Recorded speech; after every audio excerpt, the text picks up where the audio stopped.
Welcome back. So I hope that you had a good period between us speaking last.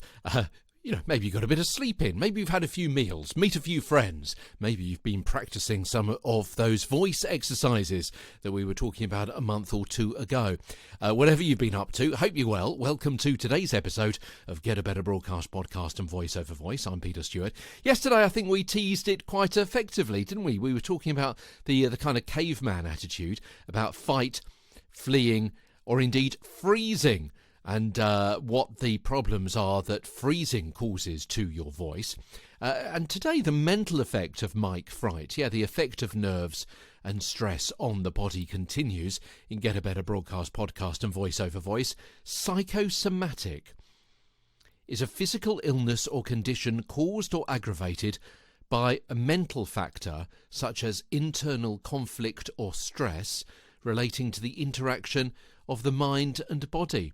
Well, we've already spoken, haven't we, about the extra adrenaline which is coursing around your body when you suffer from mic fright, that catch-all term we're using for the stress, the anxiety, the nerves, the anticipation of going on stage or talking in front of a microphone in a studio. That extra adrenaline upsets your natural hormonal equilibrium, causing microphone-itis. It's not a nice list of symptoms and side effects to have one or more of these.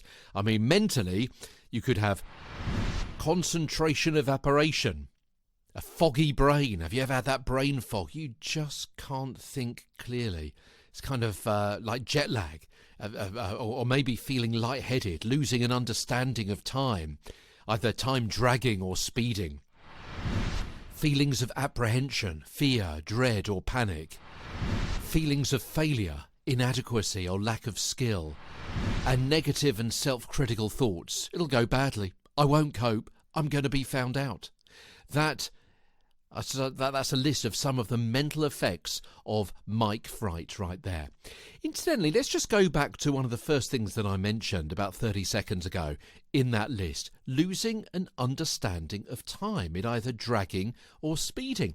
It's funny, I don't know whether you've ever been in this situation. Some presenters experience kind of losing a sense of self during a performance.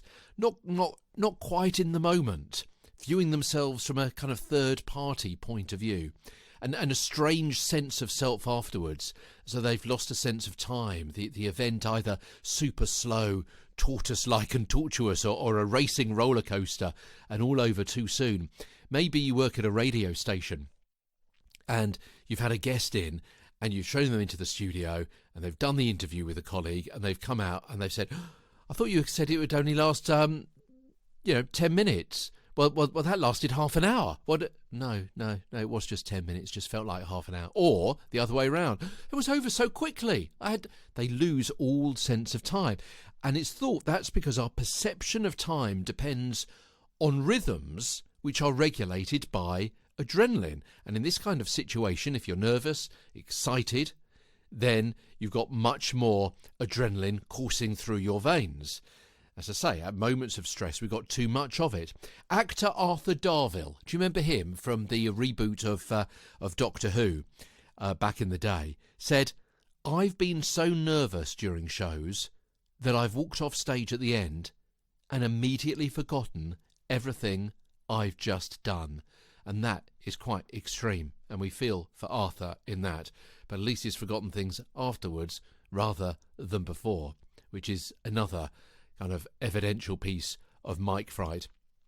Stage fright, you can't even go on, or you forget your words, and so on. So that's the mental effects of mic fright. Physically and skeletally tomorrow, as Get a Better Broadcast Podcast and Voice Over Voice continues. From London, I'm Peter Stewart.